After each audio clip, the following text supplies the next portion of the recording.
You're watching Every Days and Saturdays, USCC veteran. Let's go, baby.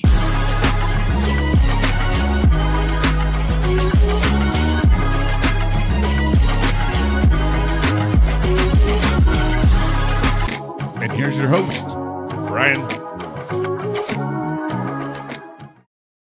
What's going on, friends and family? Thank you guys so much for tuning in to another great interview. What do you guys got in your guys' cup today? Some Cash Coffee.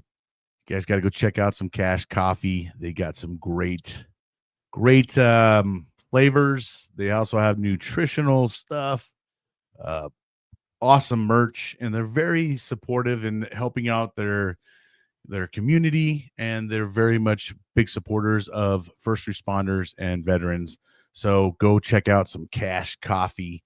It will be in I'll put a link in the description of the show. Oh my gosh, here we go. Already choking on my words. But I'm super excited for my next guest. I've got to know him a lot. I'm also a producer on his podcast, one of his podcast shows. Sick Call with Doc. It's definitely one you guys are gonna have to check out. I'll be playing their commercial when we take a quick break later on. But he also served in the Army. He started off in the infantry, then went into being a medic. He's just an awesome dude, and he also is very big in the growing world. Man, I can't say enough about this guy. To me, he's like kind of like a wizard. He just so much knowledge. I really look to him like almost like a mentor. But gosh, I'm gonna keep talking about him. I can keep going on and on. But we got Joe Misfit Glenn in the house. What's up, brother? Man, it is awesome to have you on, bro. And it's kind of weird to be in this part of the chair. Usually I'm, kind of in the background watching you and Doc go down your guys' thing. But bro, welcome to the show. And let's get to know all about Joe Misfit Glenn. Talk about where you grew up, brother. What made you decide that you want to join the Army, and talk about your experiences while you were in there.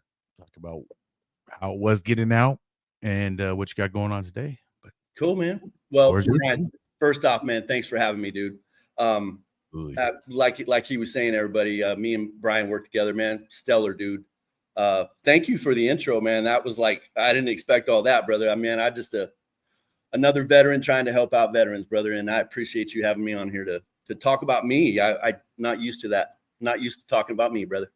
Well, it's that time, man. It's just a shine. It's your hour, Yeah, I'll do my best, man. I'll do my best. No, absolutely, brother. And it's a great opportunity for everybody to get to know, what Joe did while he served. And it gives a lot of people understanding more of where you come from, you know what I mean, and who we are today. So cool. It's a good opportunity, brother. Well, good shit, man. Dude, I'll just start out with my childhood, man. I grew up in Downey, California. I was born. Then we moved over to Norwalk, California. Anyway, ended up staying around there. Whittier, not the easiest of places to grow up as a white boy, if you will. Definitely not. But it was home. Had a pretty, man, I don't know, an extensive childhood, I guess. Stepdads, all that kind of stuff. I don't necessarily even care to talk about it all, but I had a rough childhood, like most Gen Xers, if you will. My stepdad, he was a Vietnam veteran. He was a combat engineer with the 25th Infantry over Hawaii. Schofield Barracks is he would talk about. So as a child, I was groomed to be in the military. And I'm talking all the way down to the spit shined boots. My bed was made with 45 corners, 45-degree corners, and flipping coins off the pillow, legit raised to be a military man. We would go to events that he would hook up with his other veteran buddies, and I'd be dressed in camos and, camo with the boonie hats and, the name tags, the patches, the whole 9 yards. And they would show me off like I was some little trophy, I guess. We used to go to his PTSD therapies at the VA. It was a round table. there'd be 6 to 10 dudes talking about all the really horrible shit in Vietnam. So my mental game got really strong from a very young age, you know. So in 92, I joined, man. Actually, I was 17 years old and my mom signed the paperwork. She wanted me to get out of there because my friends were dying, man. Drive-by shootings were a thing. And so that a lot of that stuff happened in California, man. It's just the way it was. And being Gen Xer, man, you know, you get kicked out of the house and you go do what you do all day. You better be home when the lights come on, but otherwise you're surviving on your own, man. And so it was freedom, but also really scary. Anyway, so man, I joined up in 92 as an infantryman. I went in as 11 X-ray, and then that basically put me to the needs of the Army as far as infantry stuff goes. So they ended up making me an 11 Charlie Mortarman. And so being a little guy, I think of myself as a little guy. I'm 5'10", 155 pounds is my fighting weight. It's been that way my whole life.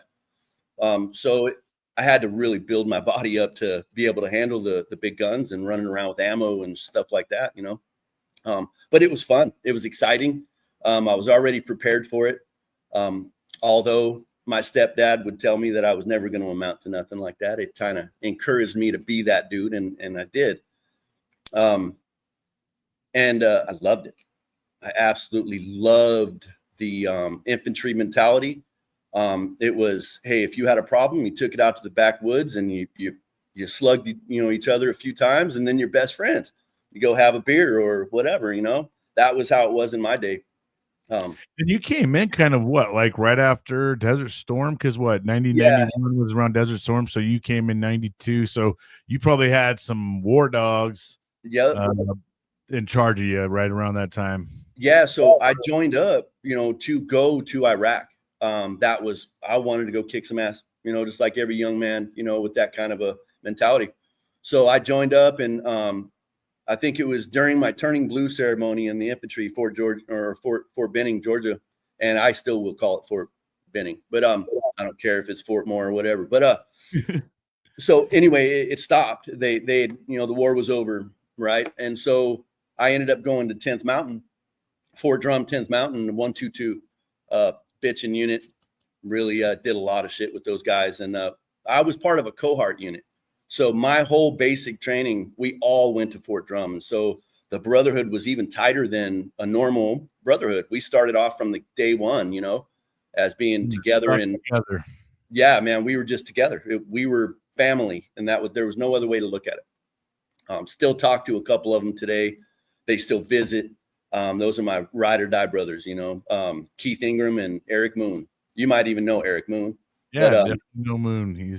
But we've been together from the get, and I think Eric was actually in a little bit longer. But anyway, so ended up going over to Somalia first, right out the gate, man. They sent us to Africa during that Restore Hope thing. That changed me, man. I ain't gonna lie. I can't hide it. It changed all of us. I'll never forget the first initial thing. We got off a plane, which was a long ass flight. I don't even remember how long it was. Maybe, I want to say close to 24-hour flight, man. Got off the plane, man, and I smelled this horrific smell, and we all looked at each other and didn't know what it was, man. It was dead bodies. It was burning bodies. And oh gosh, damn. It changed me, especially once you see them and put that smell to the sight. Anyway, without getting too crazy about that shit, you know, Somalia, man, we did a lot of escorting trucks around that had bags of rice, cans of oil, and bags of beans. And we would give that to the village. You know, they'd offload it, and then the villagers would tell everybody, you get this much, you get this much. We just kept the peace, right? There was no peace to be had in that shit. There was always riots. They would lose their minds. They were starving, you know, and here we are holding them up, right? And I got stories for days about how people would just destroy each other for a bag of rice, man. I even wrote a story about it. Maybe I could share it with you someday. But anyway, man, we got through Somalia, had some stupid shit. I think I was home 9 days when Black Hawk Down happened. I saw it on the news. And so a lot of people relate my Somalia tour with Black Hawk Down. I was there to create all the bullshit that made Black Hawk Down happen. That's the way I like to see it, and well, have to see it, I guess. So didn't get that retribution, didn't get that, want to help my brothers out kind of thing out. But we ended up going to Haiti, like, I don't know, not very long after that. After returning home, we went right over to Haiti for President Adid's ousting. They were trying to kick him out, and we wanted him in for some reason. I was too young to understand what was going on. Haiti was just a shit show. Were you guys not received very well over there? We were and weren't, Right. but it was such a horrible situation. I mean, women getting smashed in the faces with bricks. I had a dude come through the door. We had a weapons exchange, man, and weapons for money or whatever. I don't even remember what we were giving him. We were just taking weapons. This dude come through the door, man, with a hatchet sticking straight out of his head, and I was like, well, shit, I think you need to come with me, man. And we sat him down, and I'm an infantryman, bro. Right. And I poured water on it. Bad move, man, because it just started leaking like bad. Oh, yeah. And this guy's just he don't feel nothing. He's just looking at me like, what's going on? And I'm freaking now. I'm like, in shock, I guess, probably, huh? Well, yeah, your brain doesn't have any nerve endings, man. And so you have something stuck in your brain. You don't necessarily know it. Apparently. Wow. Yeah. All so anyway, he just felt this pressure, and I was pouring water on it because it looked like it was dirty, and yeah, bad move. Anyway, this is before I was a medic, man. But yeah, man. Anyway, so Haiti and Somalia, man, I saw a lot of shit. Felt really bad for not being able to help, right? Not knowing what to do, especially your brothers, the family members, you know what I mean? And so I got out for like a year, man, had some downtime. I was in the reserves, but it wasn't the same. Lost my shit. PTSD. I didn't know I had it, man. And I still didn't know it even after I was losing my shit, but I knew I had to get back in the military. I wasn't done. I had some making up to do for my brothers, I felt, And so I decided I wanted to become a nurse. So I went to college to be an RN. Had a lot of trouble with the algebra and chemistry, how that related. Couldn't figure it out, man. So decided to go in the Army and let them train me. I knew that. How long were you out for? Man, I think it was like 2 years. Yeah. But then I went to school. Yeah, but then I went in with the reserves too. And so that wasn't nothing. Okay. There was no taking you away from your normal day. And so I was able to keep on moving. So figured out that the nursing school, I got most of the training, but just couldn't get that. And so I dropped out of that, became a medic, got nationally certified as an EMT, in Texas there. I don't even remember the place, San Antonio. So we went to, I think I jumped a lot there, man. I was still thinking about why I became a medic, man. I needed to make up for not knowing what to do with my brothers and, that stuff. And so that was the whole reason, bro, for being a medic. Man, sorry about the brain fart, guys. It I was putting myself back there, man. I was putting myself back in. But yeah, so went to medic school, man. Did really good. Loved it. By this time, man, I had children. I had a wife, which back in when I first got to Fort Drum, let me go back because I'll get my ass kicked if I don't mention this shit. Yeah, you better not. Yeah. Yeah, man. So I was there at Drum a month, man, and I met my wife, Lori. She was from the area, and she had a family that, well, seemed like they loved each other, right? They were always spending time together. This was unlike my family. I never had this, dude. It was separation everywhere. Nobody getting along anywhere. Everybody getting beat up by each other kind of thing. Family. She had a really tight-knit family, and I fell in love with it, man. Fell in love with her. So she's been with me my whole military career, my whole life. We've been married 32 years, man. Have 3 beautiful children. Marissa, Joey, and Josh, Joey Jr. And and now we have 8 grandbabies. Don't ask me to spill all their names right now when I'm nervous. So, but they are the light of my life, man, and the reason I do this stuff for, with you and for you, brother. She's my ride or die, and the reason I'm still here. So now, with that being said, man, as I became a medic, man, a lot of things mentally changed for me. Good and bad, bro. Different mission now. Yeah, and it was really hard to switch off the trigger and stop being the grunt and turn Yeah. yourself into the medic, where Yeah. you're more of support than you are putting on the fire. Exactly. Kicking in And the door. I was good at being a door kicker, man, and a trigger puller. Got 2 CIBs out of it. 2 combat tours, 2 CIBs, and survived. And so that's a good thing. But when I became a medic, that was the first thing they saw in my uniform. And they're like, medic. And I was like, yeah, why not? So they sent me over with the Rakkasans, as their evac guy. I was attached to them, but I also worked with the FSB, 626 FSB in Fort Campbell, 101st, man. Another bitchin' duty station, man. I loved that place. There was, I had my combat patches. So I had to pick, am I going to wear my 10th Mountain combat patch today and show that? Or am I going to wear my 101st combat patch? So I got to choose, and usually picked my 10th Mountain because that was the one that was really hard earned, man. I earned that shit hard, right?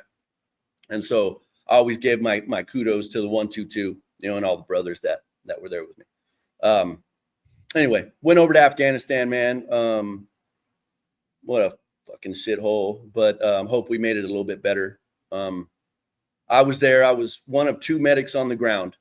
When we got there, it was January 21st. I don't know why I remember this. I don't remember dates too well, but January 21st of what would have been 01, I guess, right? 01. There were 30 Marines or a unit of Marines there when we dropped that took the airfield. And so as far as Army goes, I was one of 2 medics on the ground first.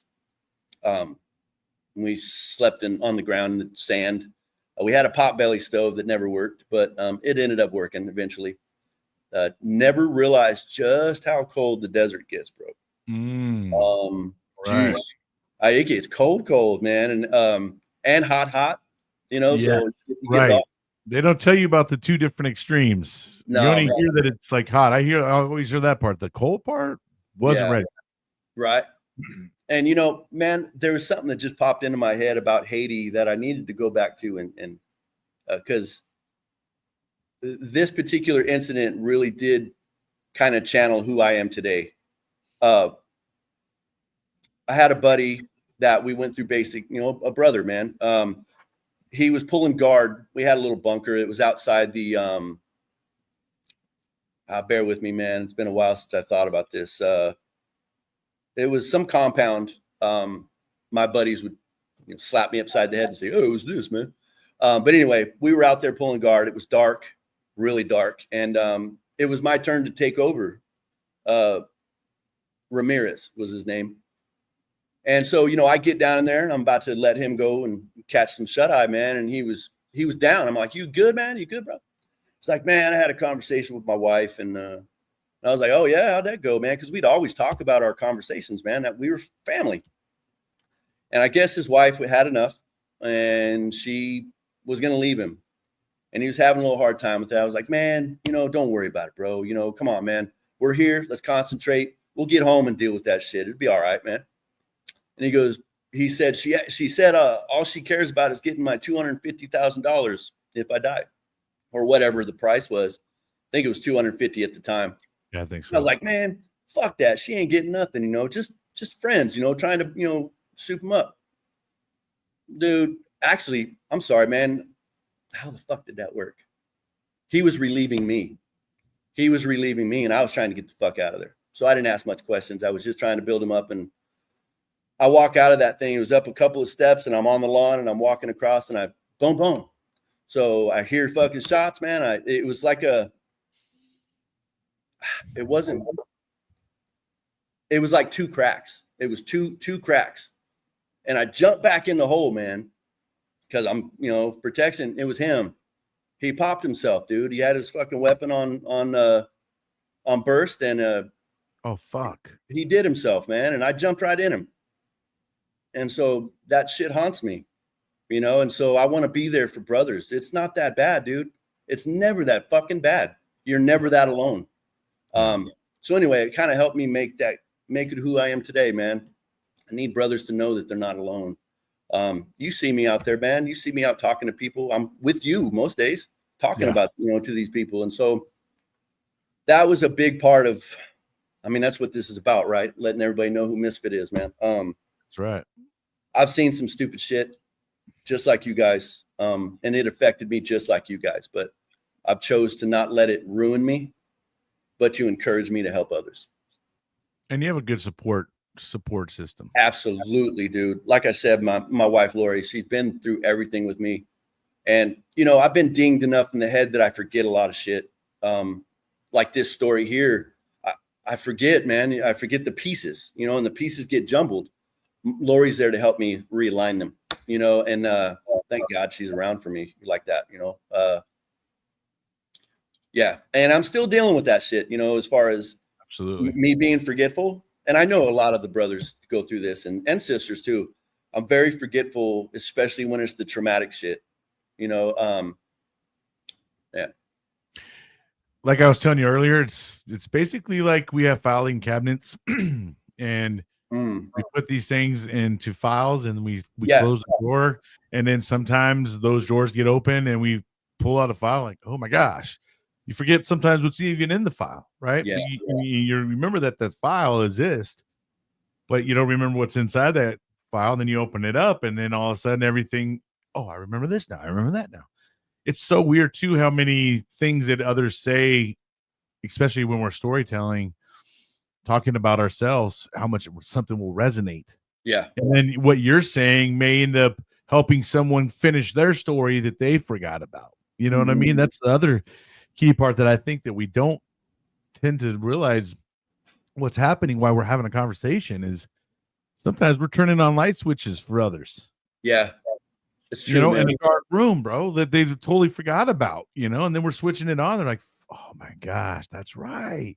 I remember when I was over that, and it may not be something even like exactly what they did, but just what you said. Yeah. That switch it triggers. It clicks. It makes it, yeah, I get you, man. It's a beautiful thing. It is a beautiful thing.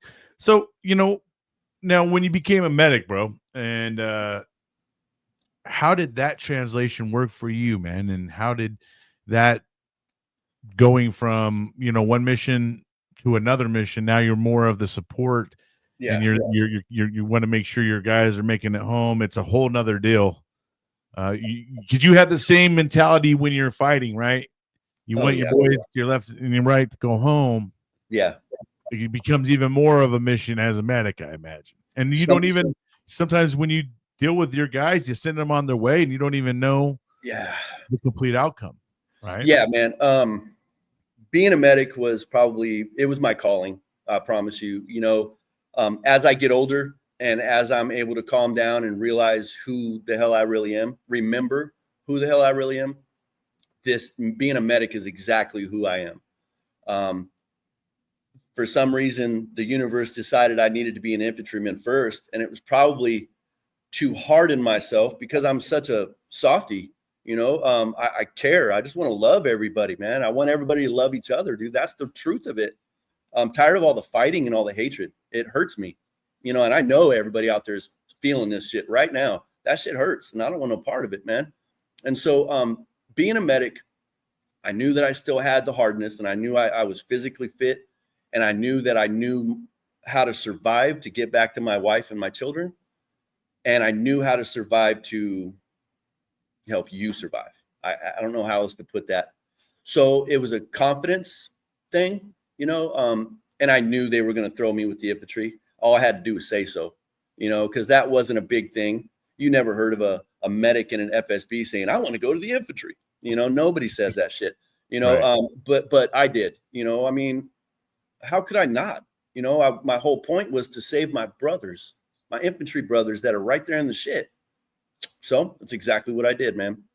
And I also got to help engineers, combat engineers. I got to help EOD be their medic, which is a whole hell of a story. You know, one of my biggest mind fucks, if you will, that therapy has finally helped me get through, which we'll share maybe a little bit of that here in a minute. But that's really hard for me. So, but yeah, man. So got to get attached to the Norwegian mine clearing team. What a bitching story that was. You know, we'd be in the big flails. You know, I don't know if anybody remembers the flails they had these big chains that would hit and we'd clear land and boom, boom. And it was pretty bitching. You know, you're in a protected little cavern and, you know, little cabin. And after you collect up shit, you get to go blow it up with a 50 caliber. You know, you send it out like, I don't know, 500 meters or so, 750 meters. I don't even remember. And then shoot it with a sniper rifle, 50 caliber sniper rifle. I got to pull the trigger. That was fun as shit. So yeah, we had good times, but you know, what else? I loved being a medic, brother. That's all there is to it. I loved it. And it was a perfect fit for me. They did call me Doc. And so I knew my shit. At least that's the way I looked at it. Right. That song that's in Sick Call with Doc really hits me. I can tell you that I never lied to anyone. I had a way with words that it would just be, I got you. You're safe, man. I got you. And that would be my, you know, I couldn't lie to you and tell you you're going to make it because I knew better. But I knew that they were looking at my face and it was a loving face and a caring face. And I can't forget them. Can't. No matter how hard I try and how much I come to grips with it, I see multiple faces daily. But I'd do it again, brother. Promise you. I'd do it again. EOD, man. What a bunch of badasses, man. Those dudes were really cool. For everybody that may not know what EOD stands for, just let everybody know what EOD is. It's the Explosive Ordnance Division, right? And so what they do is weapons caches, they would go and disarm them all. And so basically how they would disarm them was that we would collect up the rounds, you know, whether they be big howitzer rounds, you know, big bombs basically. And we would, which I guess they were going to use somehow. Maybe they had the equipment. I don't know, but it was probably from the, what was it? The Russian-Afghan war, I think was the one that was there that we were picking up all the explosives over. Well, we had this bunker and it was huge, man. I mean, I have a 30 by 50 shop here and it was filled. It would have been filled with explosives. And that's what we were working on. Yeah. Underground, dude. Underground, right? Just, you'd be seeing just a desert and all of a sudden here's the EOD guys. Grand Canyon with that place. You know, right. It was a lot of shit. And so I think it was probably 2 weeks in and I was helping them. I'd park my vehicle, you know, like 100 meters away or 200 meters away, whatever it was that was required. And I'd go help them. I wasn't a sit around kind of dude. I would carry rounds and we'd take them to the back of the vehicle. They'd load them up and then we take off out into the shit and blow it up. You know, at the end of the day, we'd blow up everything. Probably about 2 weeks in, I'm thinking, at least there while I was with them. And so I'm getting ready for mission, you know, that morning. My first sergeant comes in and says, you know, Sergeant Glenn, you got base duty. And so basically what base duty was is 24-hour call where anything happens on the base or anything outside the wire, I go with my ambulance. And I was like, first sergeant, you know, I'm going with the OD today, you know, go get so-and-so, you know, they ain't doing shit. I have a mission. Nope, you're on it. And I was like, what the fuck, first sergeant? I had a big old fit, man. I had so much of a fit that her name was Captain Womack. Basically, she was like everybody seen her as the mother. She was that grandma mother figure, you know, right. I have a problem and I need to talk to somebody that cares, you know?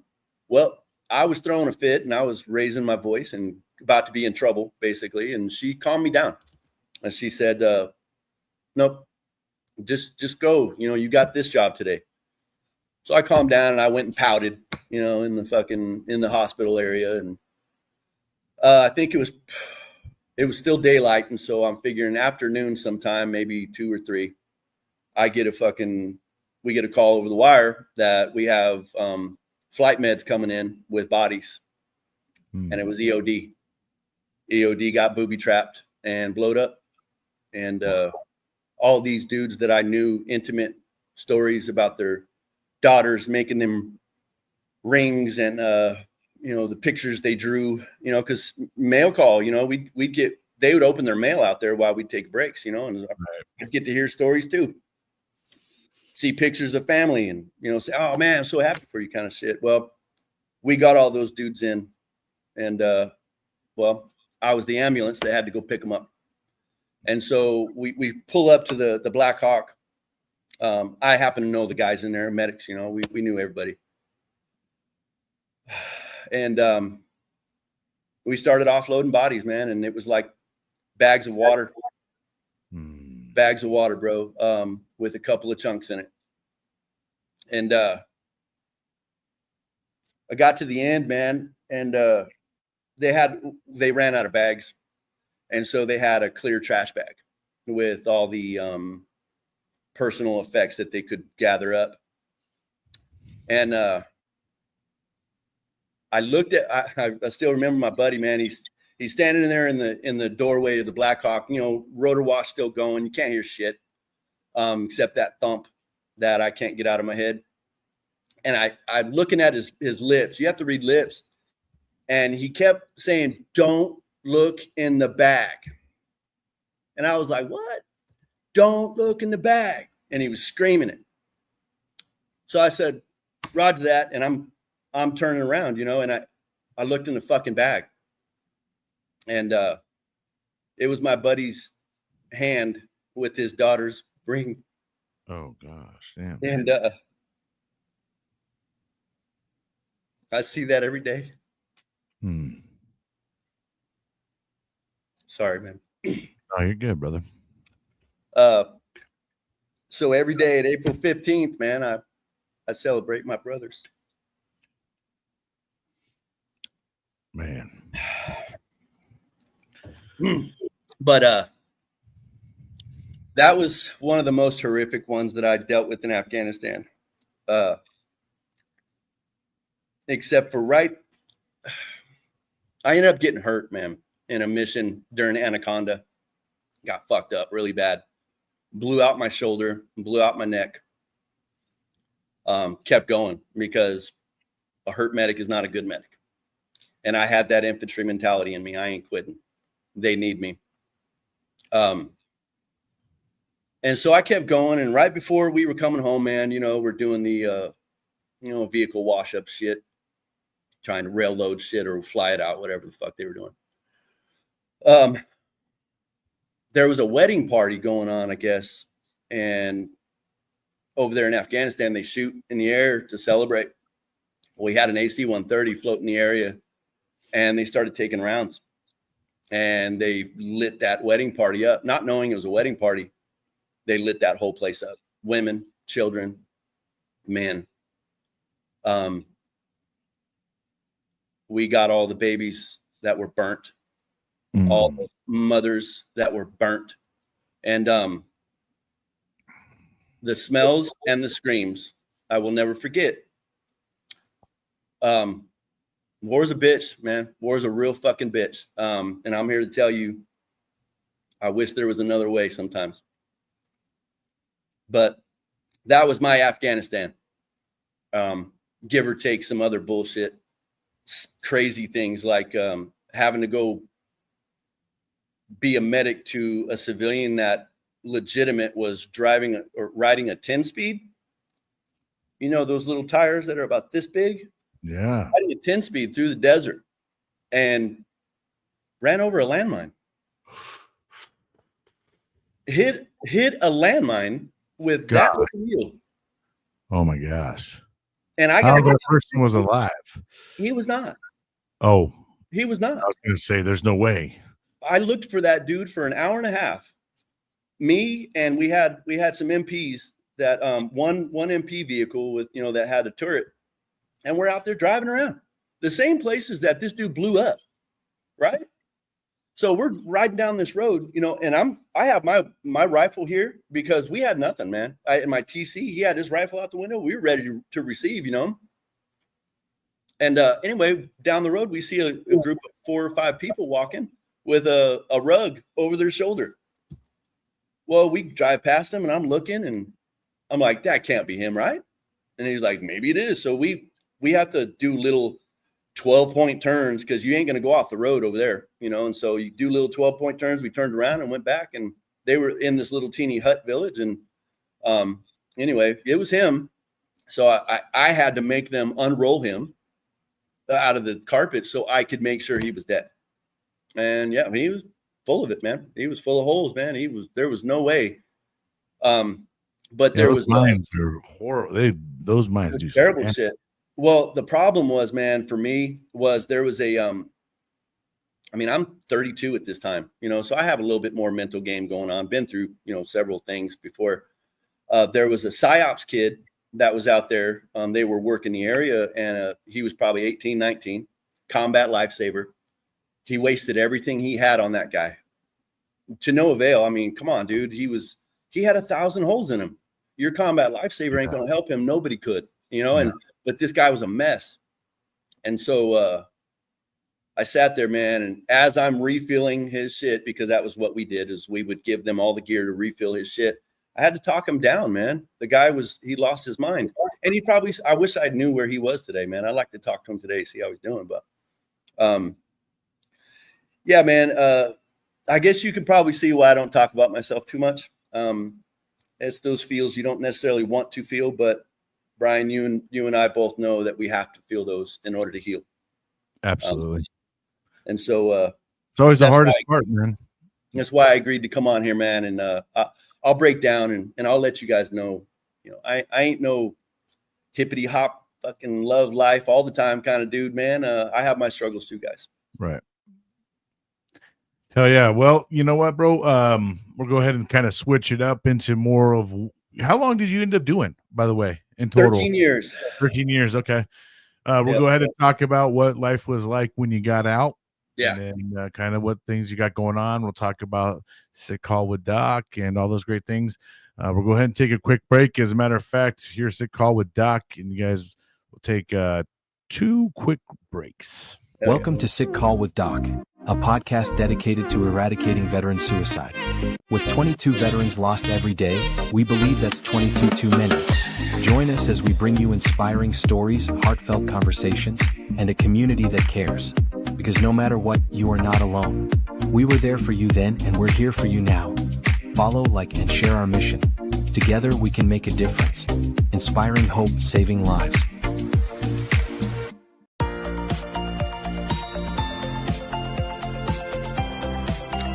Hey y'all, Hot Rod Wally here. Finally, a revolutionary nutrient line that puts the needs of you and your plants first. Easy to use, forgiving, tweakable, versatile, and clean. Utopic Essential Nutrients blends only the most refined raw materials, the perfect blend of plant hormones derived from kelp, along with silica and humates, makes Utopic a powerhouse plant food. From commercial industrial growers down to our beloved hobbyists. Come discover our truth at www.utopicessentialnutrients.com. Come get them. All right. Hot Rod Wally. I love his commercial he made, man. Yeah, man. It's like a happy one, you know. Just goes right along with his personality. Yeah. All right, brother. So yeah, let's talk about that transition, kind of the hard part, man. Yeah, man. You know, this is when I think a lot of us mess up. You know, is that transition? We fall hard and yeah. So let's talk about your landing. Well, my landing was rough, man. You know, I got out as soon as we got back. Let me start here. As soon as we got back to Fort Campbell, we had to go to, I don't know, what was it? Louisiana, Fort Polk for training a month after we get home. That was a shit show. But anyway, I was in the process of, now I have to be set up for surgery for my shoulder. I had 5 tears in my rotator cuff. They had to take an inch out of my clavicle and pull it together to hold my arm up. Bunch of C-spine issues, which is my neck, middle of my back and lower back, and of course, hips, knees, you name it, man, you name it. All that stuff is a problem. So they did surgery on my shoulder after I got out, man, which they put me in med hold. My unit basically disowned me after the doc said he's not deploying anymore. He's done, which was really fucking hard to tell me that I can't do it anymore. I didn't ever expect that. I thought I was lying to myself, man, but I thought I was going to come out of it and be back to normal because I was only 13 years in, man. I was looking for 20 plus, I wanted to be up there, it was my life and my family loved it. My kids loved it. They just gelled in that kind of environment structure, and I damn sure did too. But anyway, ended up med hold, getting out. The military wanted to give me 20% and basically just get me out with a severance pay. And that couldn't happen, man. I needed at least 30% so I would get a paycheck to support my family. Yeah. I knew that my body wasn't going to work right. I knew my mind wasn't going to work right. I'd already been through that kind of gambit with my stepdad, So I just lost my train of thought, brother. Sorry, man. I'm still off that early segment. No. Yeah, no, we're all good. But yeah, so I get out, man, go to the VA.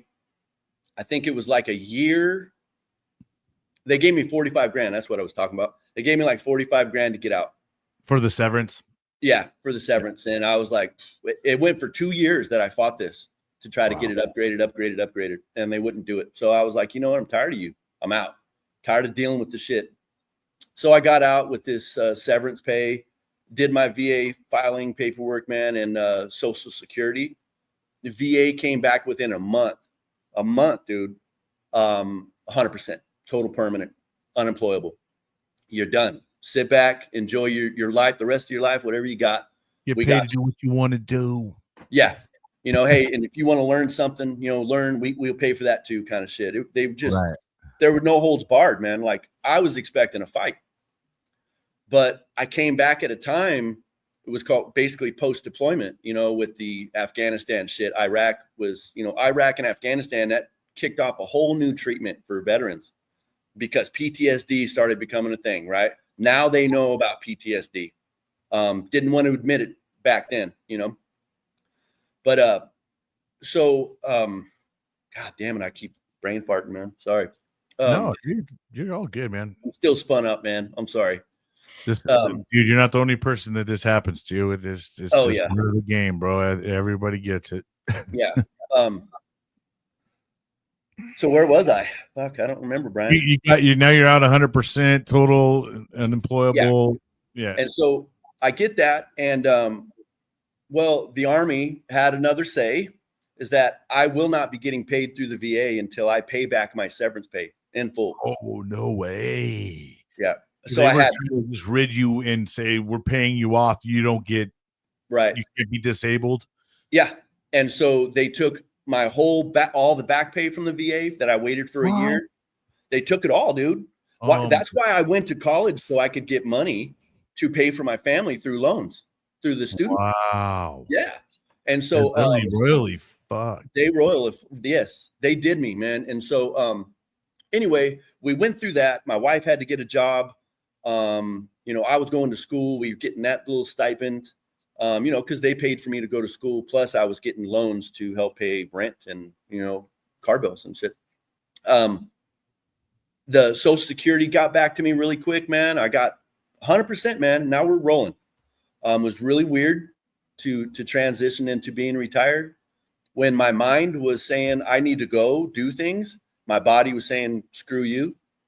And the VA started filling me full of pills, man. psych meds, depression meds, meds to counteract problems from the psych meds and depression meds and anxiety You have meds. a count of how many you probably were on around? Yeah, I was on 32 pills a day. Some of them 3 times a day. Oh my gosh, dude. I was on hydrocodones. I was taking these were all just pills? Like you just had a handful of pills, dude. Yep. Wow. 32 a day. Some of them 3 times a day. Bro. I was a zombie, bro. Pain pills, oxys, Loratabs, morphine, methadone, not to mention the Xanaxes and the what's that sleeping one that everybody trips out on? I can't remember the name of it's a big one. Like not Zolpidem, maybe Zolpidem. I don't know, one of those crazy ones, man, that you can like literally trip out on. You see shit moving. Anyway, I was on a lot of shit, man. I had one of those big pill things that says, morning, noon, night, Monday through Friday, right? Gosh damn, bro. You gotta get old. It was a big one, dude. It's like I had to use 2 hands to carry it. Dude, no kidding, bro. That many goddamn pills. And so my wife, she filled that up, daily or weekly, made sure everything was good. And every morning, she'd bring it to me and say, okay, it's time for your pills, man. I was like that, dude. I was like an invalid, man. I was sitting in a chair. I don't remember it. There was 15 years, bro, that I don't remember. Your vegetated state there. Yeah. Now, I say that I sat on a couch, but my wife says that I went and did shit outside. I stayed in the woods. I did woodworking. I kept myself busy, but I don't remember none of it. I don't remember my kids growing up from certain points in time. I failed them, but it wasn't a conscious choice to fail them. If you understand what I'm saying. Oh, 100%, bro. So get that. One day, either I dropped a pill that I was supposed to take when I was taking my 32 fucking pills, or my wife forgot that little section of pills, or in that little case of the pill. One way or another, there was a pill missing, and it was one of my psych meds. I don't remember which one because I was on a lot of them, but I kind of came to, right? I was sitting in my chair. I remember looking at the TV, and all of a sudden I heard my boys, which they were teenagers now, in the background yelling. And I heard my wife's voice say something, and I heard a really nasty comment come out of one of their fucking mouths. And it snapped me out of it. And I said, what the fuck did you just say to your mother? And everybody looked at me like, was that dad that just talked? It was like, and I'm like, yeah, why are you looking at me like that? What did you say? Anyway, I figured out that those pills were making me not who I wanted to be. They were just blocking something in blocking there, it man. all. Yeah. Blocking everything, blocking life, making me numb, making me not Joe. So the blessing in disguise that one was missing. And so find out which one.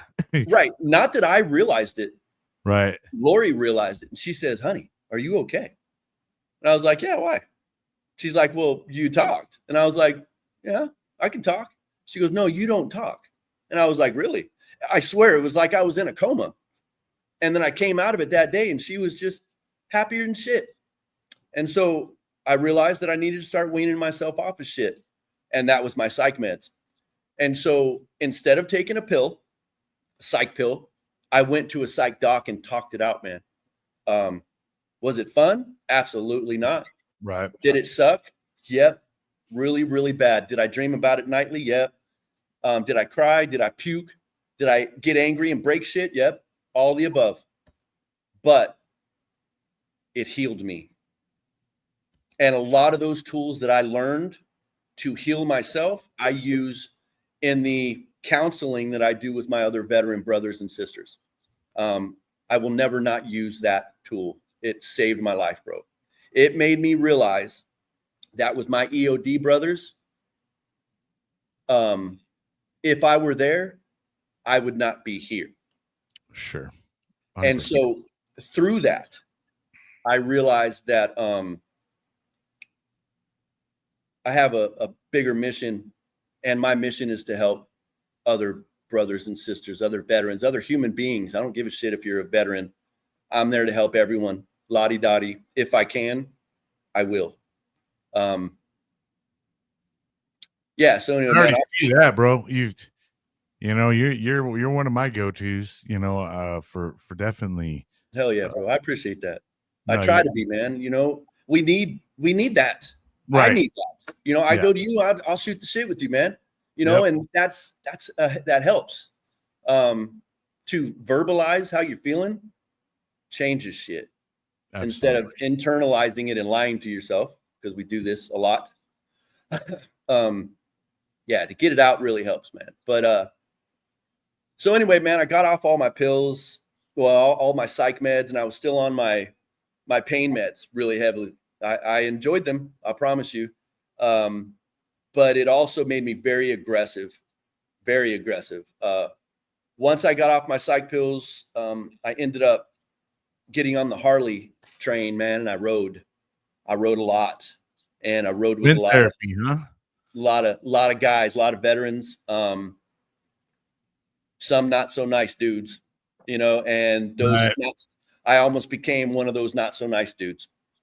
But again, just like transitioning from the infantry to medic, I realized that ain't me, man. It was almost like a midlife crisis, and so I went through that, and I luckily didn't go too far. And so I don't ride much anymore. But yeah, anyway, that was a hell of a time. Then I noticed that I was really sick. I was starting to get sick, feeling terrible, right? Stomach issues, throwing up. I ended up getting down to 120 something pounds. And for me, I was very lean. I'm very lean, maybe 5 to 7% body fat at the time. So I was just it was all muscle, man. It was all it was. I didn't have any body fat whatsoever. And so losing 30 pounds of muscle damn near killed me, bro. So I went in, got my tests, man. And I got a test from a civilian doctor because I didn't trust the VA at this moment in time. And the civilian says, you have opiate and narcotic bowel syndrome. And I was like, pills you taking? I was like, what the fuck does that mean? And he's like, you have to stop your pain pills. And I was like, how do you expect me to do that? And he's like, you just got to stop them. Otherwise, you're going to suffer and might possibly die. So I did. Being a medic, now I knew I couldn't trust the VA at this point because they were sending me more stopping pills. you. They weren't stopping. They were sending me, dude, all I had to do was call somebody. And I have this big old packages of all my pills coming right to my mailbox. Matter of fact, delivered to my front door. I didn't have to go nowhere. All I had to do was decommission myself by throwing these fucking pills in my mouth. Wow. And I was good at that too, But anyway, started getting off that shit. Thank God. Took me a long time, but as a medic, I kind of knew how to do it. And so for me, if I was taking 4 pills a day, 4 hydrocodones, say, for instance, I cut down to 3 for a week. And I suffered and I struggled a bit, but not bad. When you would cut back, you could feel that? Oh, yeah. Yeah, I knew, because I would take that pill. And mentally, it's in your head, too, that you're forgetting that one, right? Yeah. Yes. And so it was a conscious effort to slowly cut myself back. And I did this over a few months, maybe 6 months total, to get myself down to 0. And when I got down to 0, that's teeter-tottered a lot. So if I got really bad, I would take my pill and I would be mad at myself for the day, but I would be okay. And anyway, I got to where I was off for 2 weeks clean, man. And I was hurting, man. I was struggling. Cold sweats. Oh, shit. Yeah, just the pain. My body was so tight, man, that I felt like a rubber band ball. And at any moment it was going to pop, and I was just going to be all over the place, Your body was so dependent upon this stuff. Yes. And so drinking water and then at that time I was drinking a lot of beer, man. Alcohol was a thing that I was trying to caveat the no pills thing. I would drink more alcohol. Well, I got clean, and that's been 10 years plus that I've been clean from pills. Good stuff. From opiates and narcotics. Let me say that. Right. And so I sitting 2 weeks clean from my pain pills, and I'm hurting. I went outside, sitting on my front porch. The sun's down, just beautiful. Watch my sunset and kind of relax with my wife next to me. And I said, honey, what do you think about me smoking? And she looked at me and she says, cigarettes? And I was like, no, weed. And she was like, weed? And I was like, yeah, because, man, I was straight laced, bro. I ain't never touched no weed. I ain't never touched no drugs except for the VA, which now I know they're worse than the other shit. But anyway, I never did anything illegal. I was a professional ass soldier, man. And I lived by that code, Anyway, so I came down to it. My boys used to do it all the time. And I'd be like, oh, fuck no, get that shit out of my house. Not here. It's illegal, And I was a real stickler for it. Anyway, so we're sitting out there and I said, weed, I want to smoke some weed. She goes, to do your research? And I was like, yeah, you know me. I always do my research, man. I do a lot of research on that kind of shit. That's medical stuff, So she says, all right. And I was like, cool. I got my wife's blessing, which matters most to me. So I go in the house and my boys are sitting on the couch, they're teenagers, I guess. Well, actually, Joshua would have been 18 years old. And so I knew I did my job as a father, 18 years. And now it's time for me to take care of myself. I had to, man. I was dying. My son, Joey, he would have been 20. They're 2 years apart. So they're sitting there and, they're all bored and pissed off that dad made them sit home, But that was my right. You sit down, boy, Yeah. And so I look at him and I said, hey, and they both look at me. I said, roll me a joint. And they both look at each other like, oh, this is a joke, man. And so I'm sitting there. Testing away. Like that testing us right now. Yeah, yes. They thought I was testing them. And so I looked over and I said, you fucking heard me. Go roll me a fucking joint. And they hop up and they bounce out and they go right out to their car where they used to keep it because they couldn't keep it in my house. I told them not to. No way, And so I see them out there because I'm watching them. And they're all rolling shit up and they're talking. Took them like 5 minutes to do everything, right? I would love to hear the conversation. For sure, man. And looking back at it, because right now I'm just like, I got to feel better. Yeah, but looking back at it, it was really funny, man. So anyway, we go out there. It was just me and my boys, and we sit on the front porch and we smoke my first joint. And they tell a way better story because they were blown away that I took a big old rip off this joint and didn't cough. My first rip of a joint. I never smoked. And they were blown away and, oh, dad's a baller. And they were saying all their kid words and shit. It was funny, man. And anyway, we smoked and we started giggling, doing all that kind of shit. And we finished the joint between three of us, man. And I felt fucking fantastic, dude. And I'm telling you, man, I was on a lot of pills to feel fantastic. And now I'm off feeling even worse. And one joint with my boys calmed me.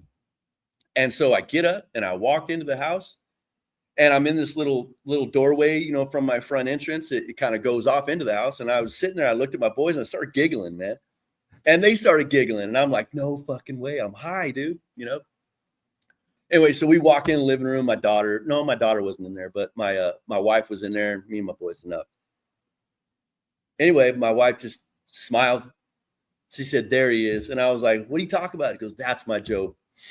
And so I guess you could see it in my eyes that I was back to being Joe. You kind of had a calmness to yourself, I guess. You probably hadn't had in a long time. Oh, brother. I was a beast on pills, man. We're talking locking, loading, fucking clearing my woods out just to make sure there wasn't nobody out there kind of shit and stuff you're not proud of, as a human being sometimes, but I wasn't me, man. And I got to stick to that story, bro. I don't know how else to put it. No, and what's good about your story, though, Joe, is for anybody out there that might be in the same position that you are and doing over the amount of pills and you're just not right in your head. Yeah.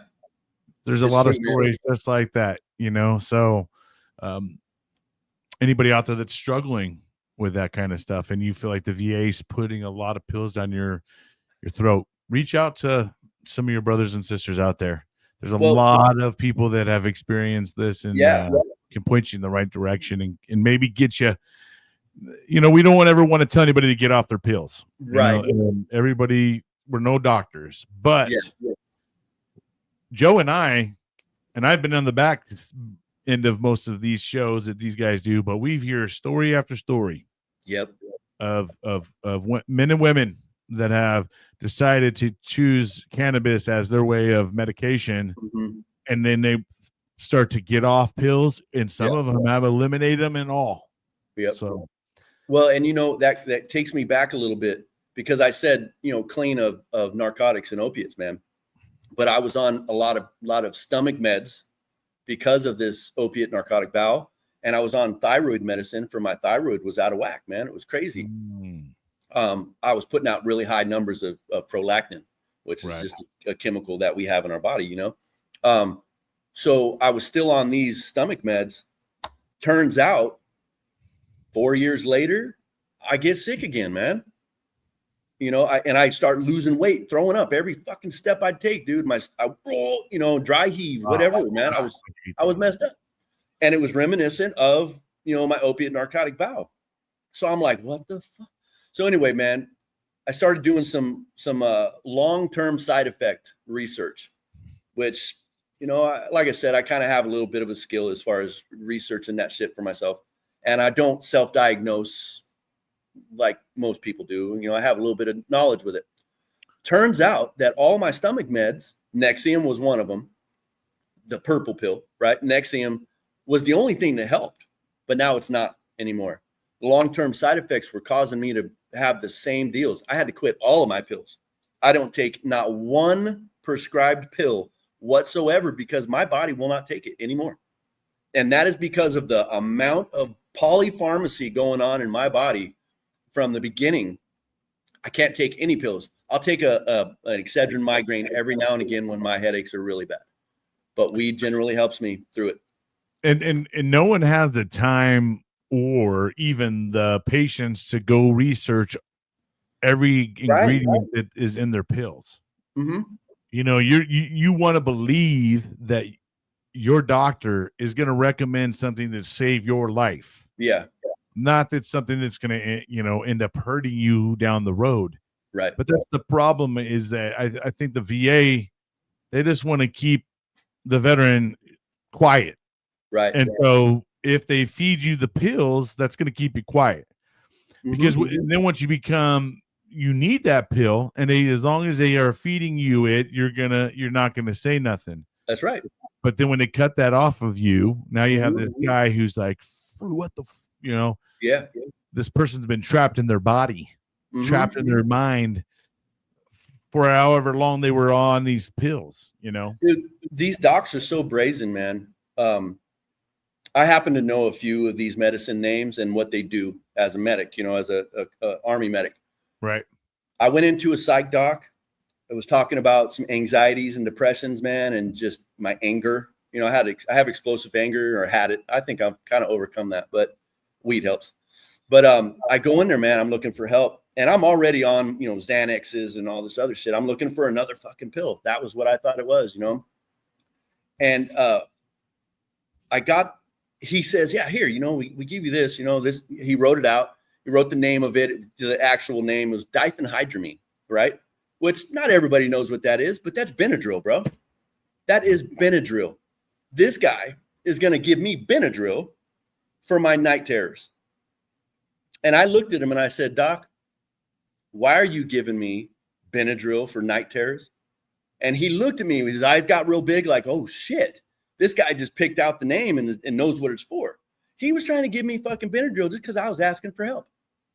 Doesn't matter what they give you, they're just going to give you some shit. You think the Benadryl is going to be making you drowsy or something? Right? I mean, that's what he was hoping for. And no, I don't need your Benadryl, man.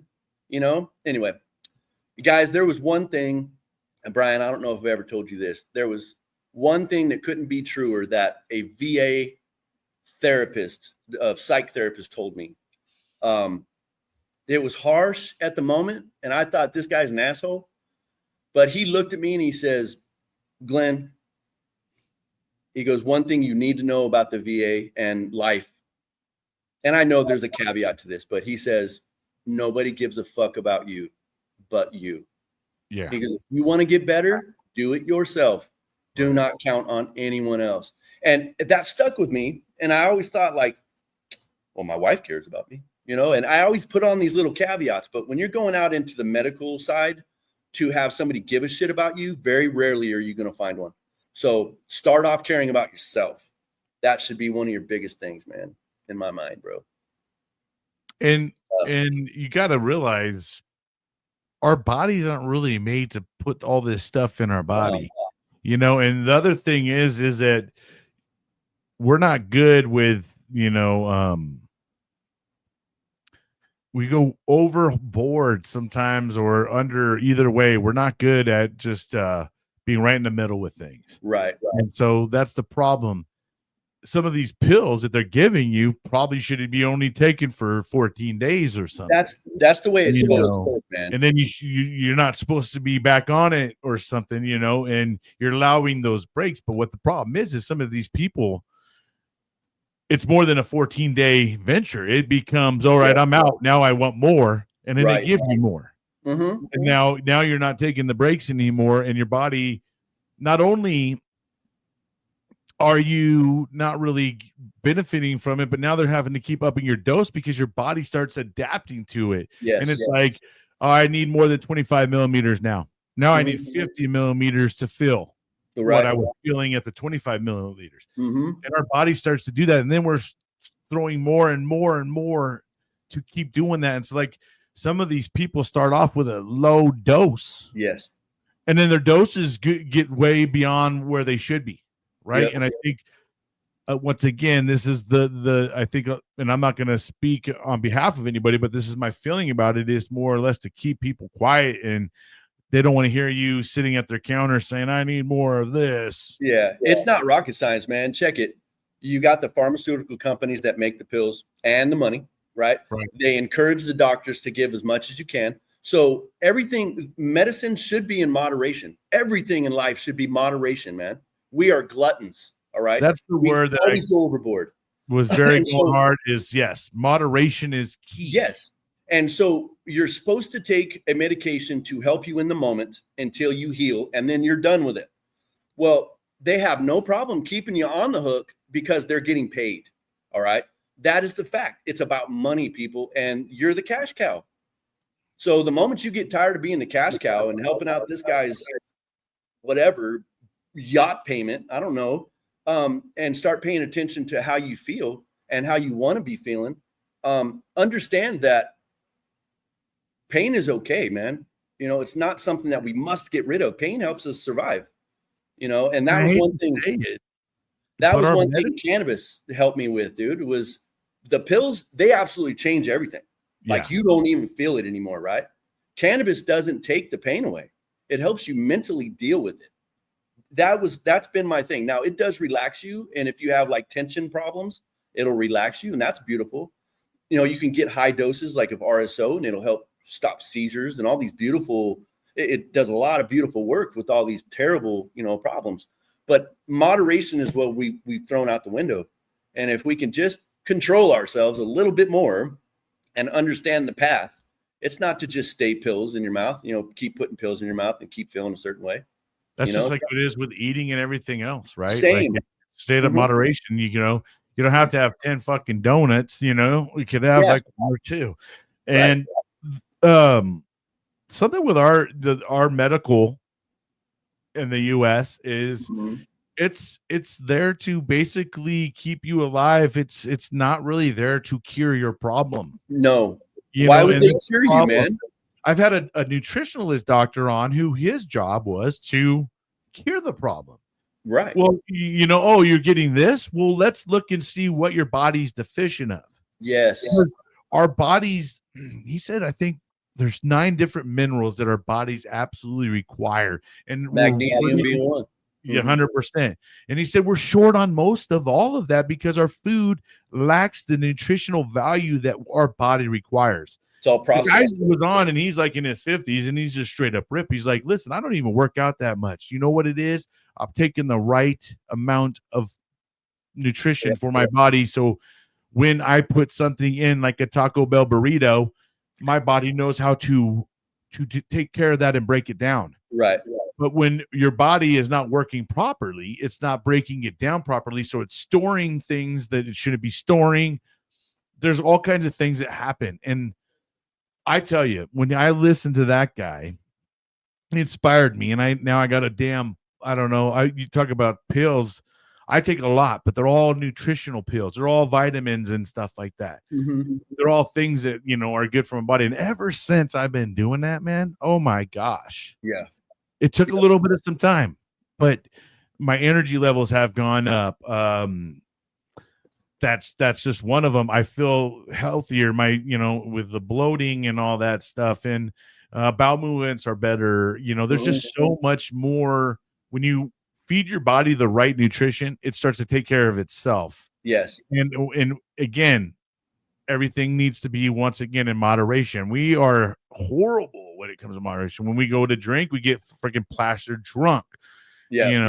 No one really goes and has an occasional one or two, Yeah.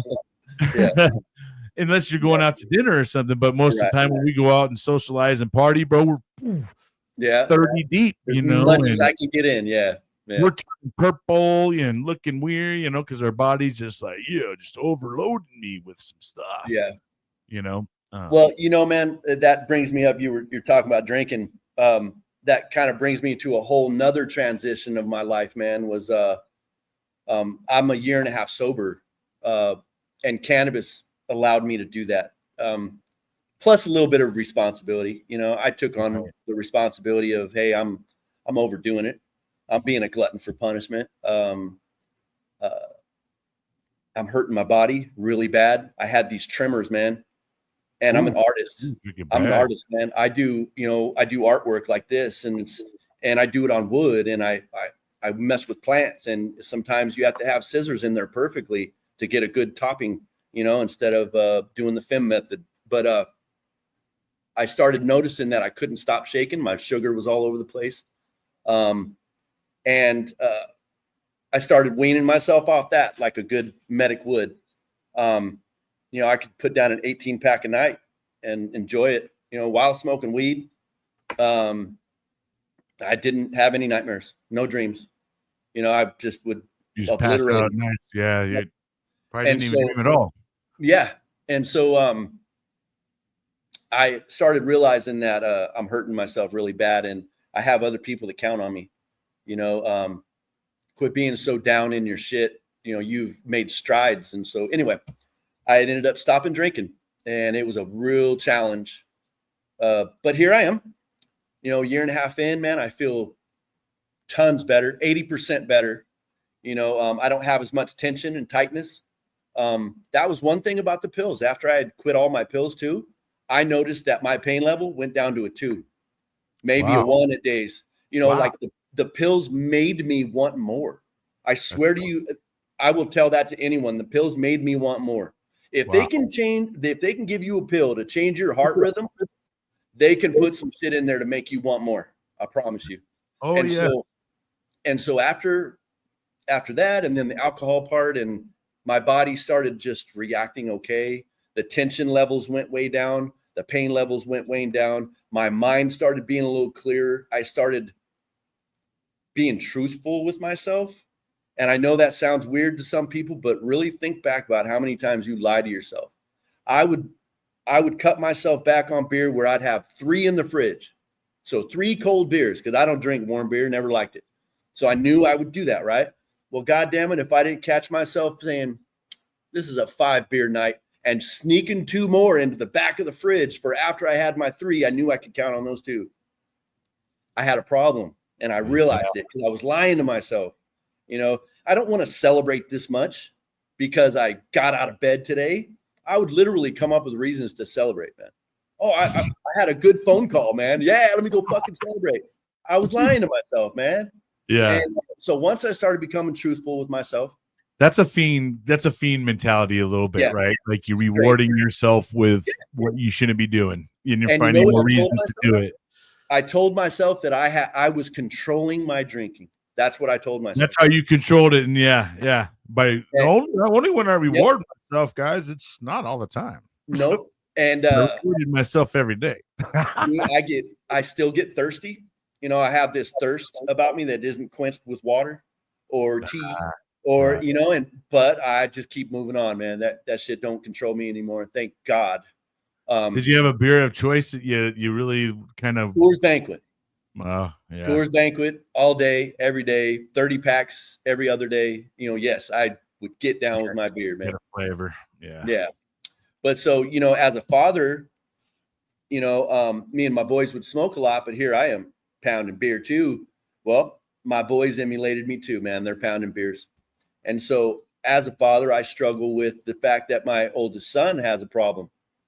You know, he's me. He acts like at the time, you know, a 45-year-old combat veteran, disabled type, you know, one each. And it hurts me. And he ain't trying to hear it. But I have faith. He'll get over it. He'll be through it. It's hard, right? Because they see, Yeah. know, and I'm with you too, bro, because I'm 100% disabled. So they see us enjoying this whole like retirement life, but you say enjoying it, yeah. Well, yeah, we had to go and do a lot of stuff to even get here, and some of us don't even want to be here, right? Yeah. It's just that we've learned how to adapt and overcome our situation. Exactly. You know, and as you know, we're trained. So with that, he'll get through it. I know. We talk, you know, here and there. I'm not one to pressure anybody into doing anything, you know, or not doing something. That's never been my style. But I will tell you how I feel, because you know, how I feel about not doing it, what it did for me, and how I've overcome certain things and become a better human being for it. You know, my father that I never knew, and my grandpa that I never knew, both died from alcoholism. But tragically, my grandpa walked in front of a bus on the highway drunk. And my dad, my father, I say dad, my father passed out in his chair drunk and burned himself up with a cigarette. And so a lot of tragedy in my family's life, you know, with alcohol. So I'm glad to be done with it. I'm glad that it's out of my life, man. You know, seriously. That's good, brother. I know it's hard, you know, it's definitely a hard thing, especially when it becomes a routine in your life. And you know, and it's hard when you have a taste for it too, right? That's the other thing. And love but it. That's good that you got in there. Now, what got you more into the growing type stuff, and you know, eventually taking yourself from just, you know, hitting the taking it to the next level? Because the other thing about Joe is, man, it's like the dude's read the encyclopedia about how to grow. You know, he can break it down almost scientifically for you. So what did it take for you to kind of take it from that casual smoker to like, hey, I want to start growing this and making, you know, doing it more of a hobby? Or well, it kind of a funny story on how I legitimate started growing. My youngest son, Joshua, you know, they have their own rooms and, you know, they're all secure and shit, right? They don't want anybody popping in. Well, I kept smelling this shit. This is before I started smoking. I started smelling this shit, and I'm like, what's wrong with your room? Clean it. It smells like ass, you know? And he just laughed. All right, Dad, you know. Well, come to find out, I bust through the door, man. I'm like, what's going on in here? And I'm looking around, and it looks so just trashy, you know, like a young teenage boy's room. And then I kind of honed in on the closet. And I opened the closet, and I'll be damned, threw it in this little teeny plant and a light bulb sitting above it. And it stunk, man. And I'm like, this little shit, how disrespectful. Give me that plant. Because I grow things, man. I've always grown things. My mom was a green thumb from hell, man. She just grew things. And I was always fascinated by it. So I would always, as a young man, you know, young kid, just being out in the garden with mom, you know, sitting there while she planted trees and messed with her plants, you know, and I loved it. So I ended up taking this on, bitched at my son a little bit, and I said, this is mine, you know. So I get a light bulb, and I continued on because I can't go killing a plant. I legitimate have a misfit island that all my plants that don't do well indoors, they go out there and do their thing, survive. I can't kill things. So anyway, my son started it, and I finished it. And that's so crazy. I started getting good. I started ordering seeds. And I found this particular strain called Mamma Mia from Seedsman, is a big genetics company. Didn't know anything about it. Just figured, hey, let's try this one. It looks cool. So I started growing it. And I finally harvested one and I smoked it. And I'll be damned if my life didn't change, man. It was a perfect fit for what I needed. It took away my tension in my shoulders, which often affected my neck. You found that prime strain for you. Yeah, it slowed my head down to where instead of thinking about 30 things from all over my lifetime, I was thinking about a couple right here in front of me. Right. And everything just calmed. Yeah. It was like, you know how like in the Star Wars movies, you see all the stars going past and all of a sudden it just breaks out and then there's the world. That was what it was like, bro. It was like I slowed down and I feel comfortable. So I started messing with Mamma Mia and I started, ordering more seeds and I'm going to grow this. And I grew some other things, started getting fascinated by the plant itself. And it kept me present, right? I'd be right there with this plant and just worried about it, just being right in there and the smells and the dirt on my hands and what am I going to do next? And how do I counteract this? Doing the research to figure out what this problem is on this leaf, why is the plant not doing this? And anyway, I started doing my research and I was just enthralled in cannabis, man. And so I'm sitting around, I'm enjoying all my fucking plants and I'm enjoying smoking weed. And I start a business, Misfit Farms. And so I grew professionally for 2 years here in Oklahoma. And I realized the cannabis industry sucks. Okay. They are not easy to get along with and they'll cut your throat just like any other business.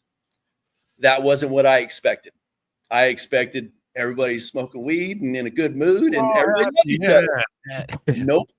When money's involved, absolutely not. They'll cut you just like anyone else. And so I ended up getting out of the game after 2 years. And so now I'm sitting around, man. I have this nice, beautiful shop. I have all these plants. And I was like, you know what, man, I got to get out and do something. Is this it? Is this all I'm going to do for the rest of my life? I'm just going to fucking be a hermit and blah, blah, blah. Because of course my wife wants to go do things and I have a hard time getting out in public, So anyway, I decided I'm going to start looking for some grow groups online, Facebook.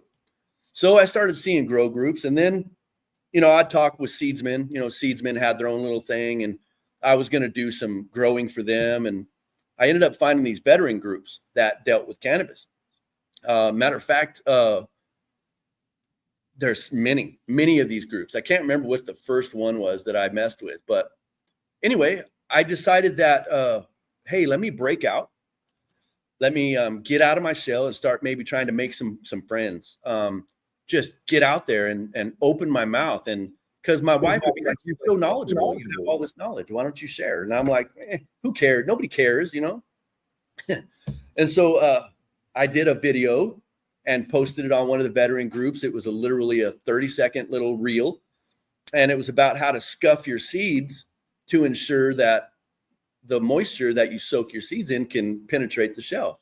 Because some of our poly hybrids we have are really tough skinned and you need to break that down to help you have a more successful grow. Literally did that, man. I'm shaking this thing and this little matchbox thing I made, it has a little sandpaper in the bottom. You just put them all in there and shake it. It's really bitching little idea, man. I just wanted to share. Nice. It blew up, bro. Everybody's like, man, wow. I never thought of that. It made me feel really good. Like, hey, bro, you might have something to share with the world, the world might be receptive to you, all that shit that I didn't think was possible. So I did another one on, I have these dry erase boards that I keep in my grow and I keep track of everything I've done for the plant because in 2 weeks, I damn sure ain't going to remember. Right. I have memory issues, from my TBIs and my PTSD and all the shit that we get blessed with, And so I was telling the other veterans, this is how I keep track of my shit so I don't mess up. Each strain each week, if they're in veg or flour, what's the pH of the water? What's the soil pH? You know, when does I feed them last? Everything. People ate it up. So I started doing more shows, man, starting about low stress trainings and stuff. And man, they just welcomed me in with open arms. And then I started spreading to the other veteran groups, and people started to get to know me. And I mean, shit, now I have a logo with my shit on it, and everybody knows that Misfit has a beard. And, you know, they made me feel at home, and it was a beautiful thing. Made me feel alive again, man. And I had a purpose again. I could be Doc and teach and help and heal, whether it be mentally or physically or both. It gave me the opportunity that was ripped out of my hands in Afghanistan, brother. And that's the truth of it. It gave me an opportunity to be Doc again. Although I don't necessarily go by Doc anymore. But I hold that shit dear to my heart, man. You know, what a blessing to be able to have done that shit. You know what I mean? That's definitely something I've learned about you docs.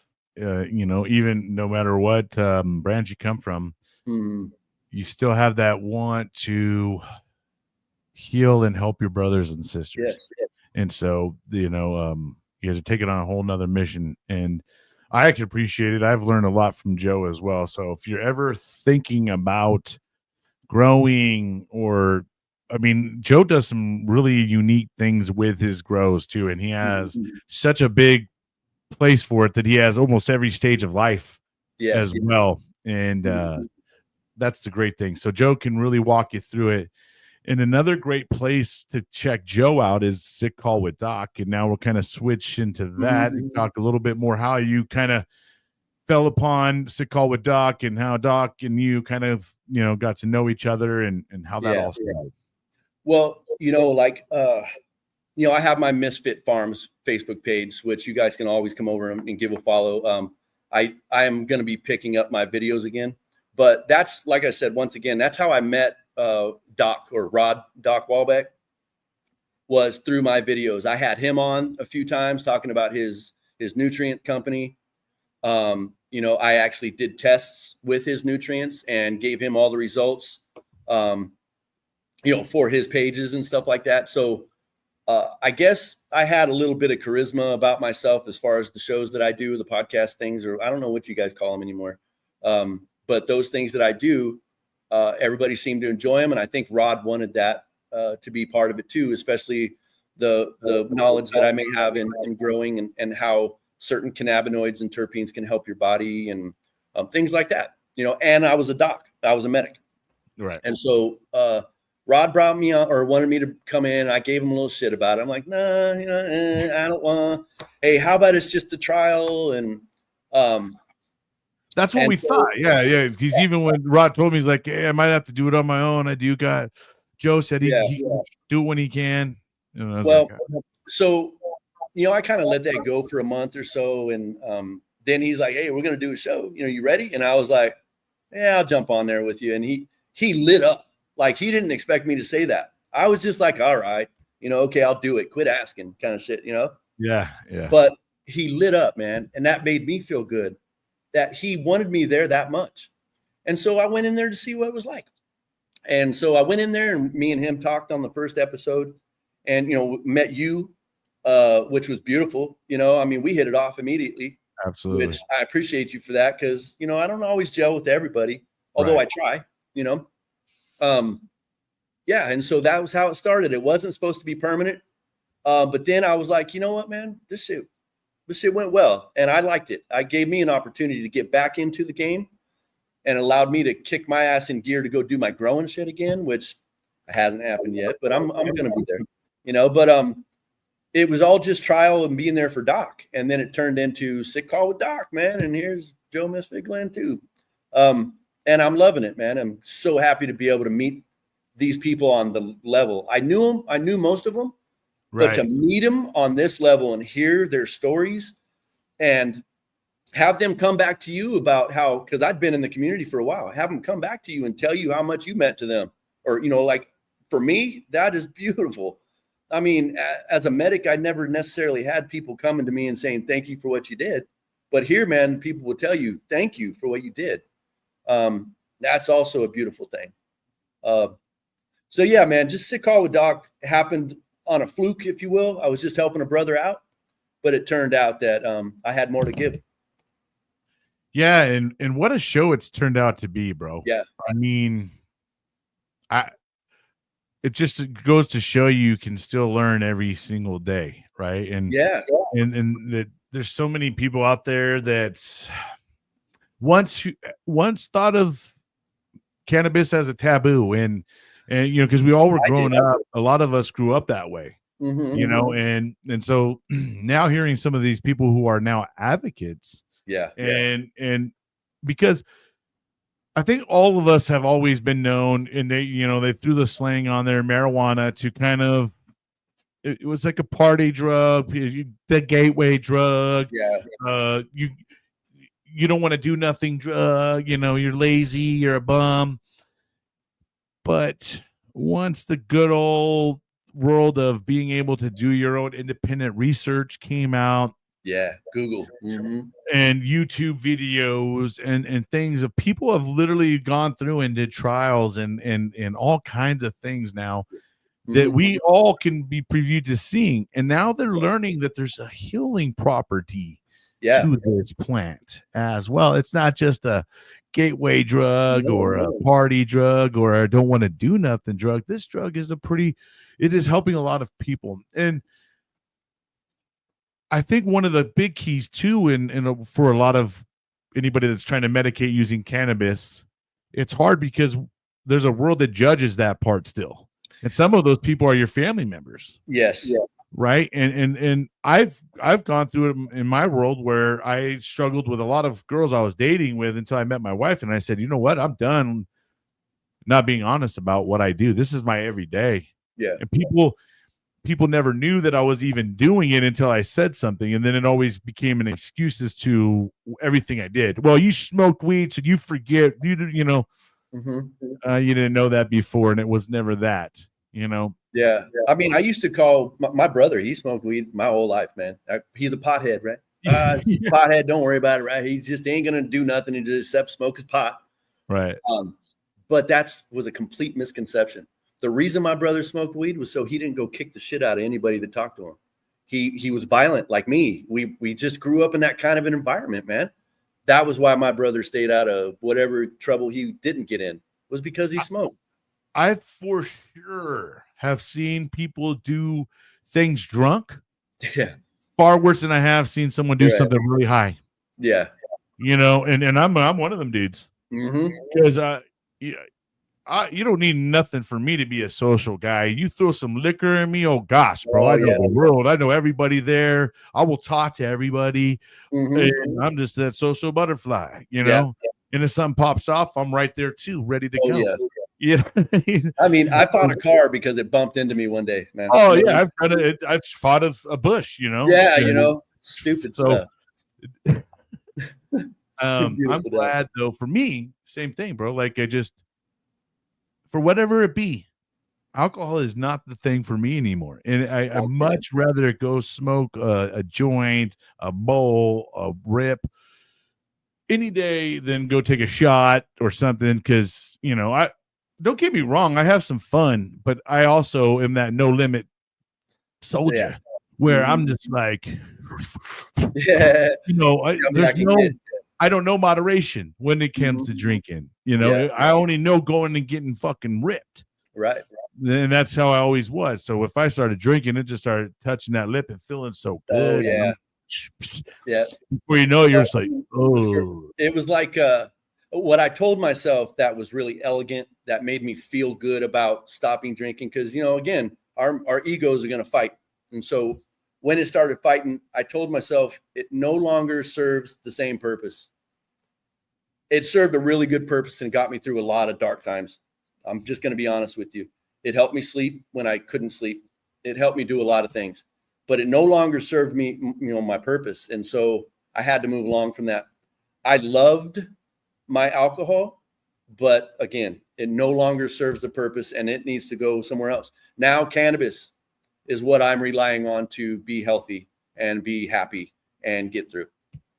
That's great. So that was how I looked at it, and so I'm glad I had something to at least get back to, which is cannabis, Hell yeah. All right, Joe. Well, man, we've definitely had some good times, and you talked about a lot, bro. Is there anything that you didn't cover that you want to say before we leave? What is the future looking like for Joe and Misfit Farm? For me, exactly what I've been doing, man. It's just growing. I am breeding, and so the hopes is that I can breed strains and get these out to the veterans, that legit medicinal strains, strains that are high in certain things that will help you with your PTSD, will help you with pain. All the things that I go through on a daily is usually my focus on how to fix. If I can fix myself, I can fix you. And it may be a lost cause, but I ain't quitting. I promise you. I will do this till the day I die. And the only way I can look at that is everybody should be able to benefit from that. So just videos, education, being there for the brothers and sisters, counseling, and becoming a better human being. That's my goal, brother.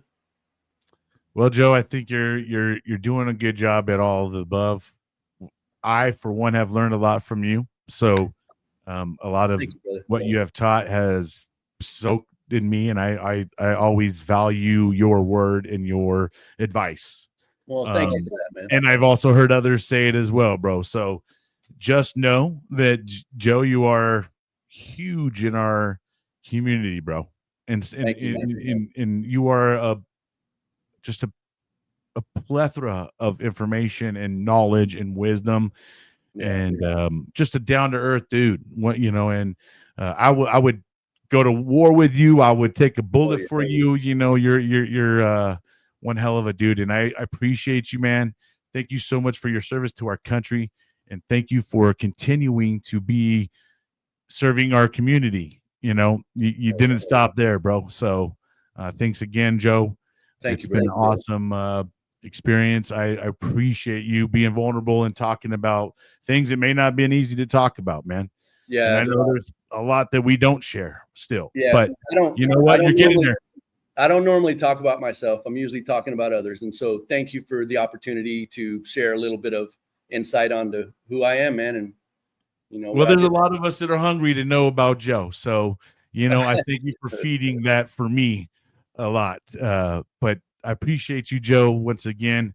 Thank you, brother. And if you just hold tight, eat some crayons, I'll be right there with you. Hell yeah. All right, friends and fam. Well, that's going to wrap it up for another great interview. Joe